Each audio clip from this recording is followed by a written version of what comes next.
Hey everybody, it's PAX 2013. Shaun is here at 17-bit talking to Jake Kazdal about a game that I just got the chance to play called Galak-Z. And Jake, this one, I've got to tell you, it's pretty fun.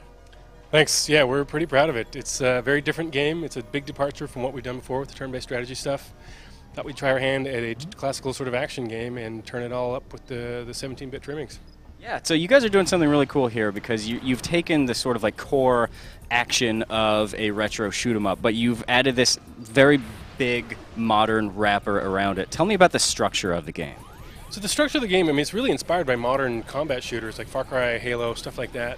But I wanted to take that level of sort of interaction, physics, AI, and just sort of depth and strategy to combat and plug that into a 2D, a 2D game, like looking at it through the filter of a 2D, like 16-bit spaceship shooter. So, from screenshots, it looks a lot like a 16-bit spaceship shooter, kind of like the traditional shooter you're used to.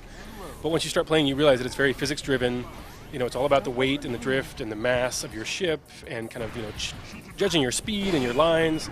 And then the combat is very dynamic and organic. We've got a partnership with a small AI startup called Sentient, who are planning to make this middleware that's really kind of high-end artificial intelligence. So that's a big part of the game, is just really this, modern sort of Halo and Far Cry 3 style combat in this 2D shell.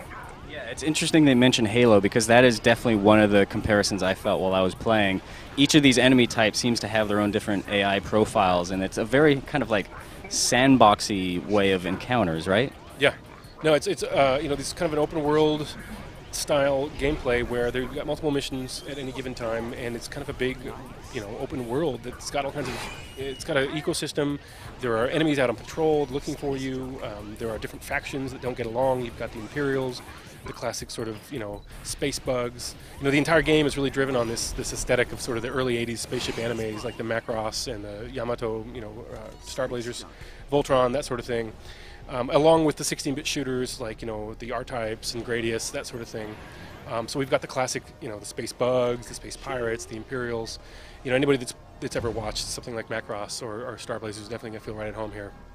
Yeah. So we talked about the sort of like overall structure of the game, those sort of modern shooter elements, but I really want to talk to you about how the game controls, because looking at the game, it's hard to get a sense of like the level of nuance and inertia and everything that you have control over. So tell me about how this ship controls and why you guys made the decision to do it that way. So basically, at its core, it's sort of similar to something like Super Asteroids. You've got a thrust, you've got a boost. In this game, you've also got a reverse thrust. You've got a very finite level of control. It's a lot like we were talking about earlier. It's kind of like ice skating, almost like hockey sort of thing, where you've got great momentum that you need to maintain in combat. So you sort of pick your line, you boost into combat. You've got your lasers, you've got your lock-on missiles, and you really you can sort of juke out of the way. It's all about staying light on your toes and keeping your speed up and staying one step ahead of the enemy's bullets. Again, with the AI being as smart as it is, they have got really good predictable aiming. They can kind of track their targets, and they will lead appropriately. I mean, they're really good, intelligent feeling enemies, which was really a key kind of concept behind this game. It's like to not do just a traditional shooter. It should look like that in a sense, but really wanted to take the advantage of the best of modern AI tactics and really get this kind of organic, really dynamic, intelligent combat. Really dogfighting. It's 2D dogfighting. So this is a question I asked you earlier, but with this type of perspective, this type of shoot-'em-up gameplay, there is that option, like, do we want to do a twin-stick shooter? Do we want to map the attacks to the face button? You guys have mapped those attacks to the face button. Why is that?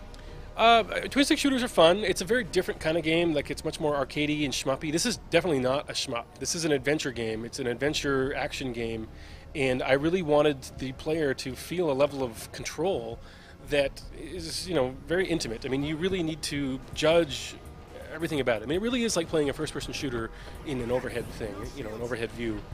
You've got to really be kind of responsible for the direction you're facing and the speed you're going. The ability to kind of be engaged in combat while boosting backwards is a huge departure for this kind of game. Normally in a spaceship shooting game like this, you're always advancing.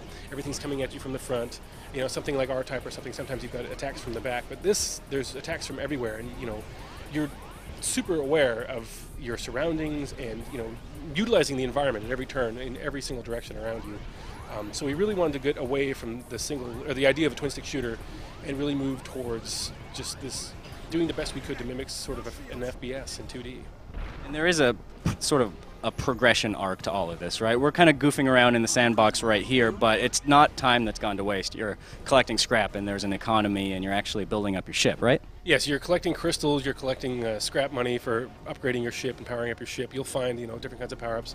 Imagine sort of a Super Metroid kind of at a high level where you're gaining new abilities, you're upgrading your ship through the cache that you're sort of salvaging out in the field.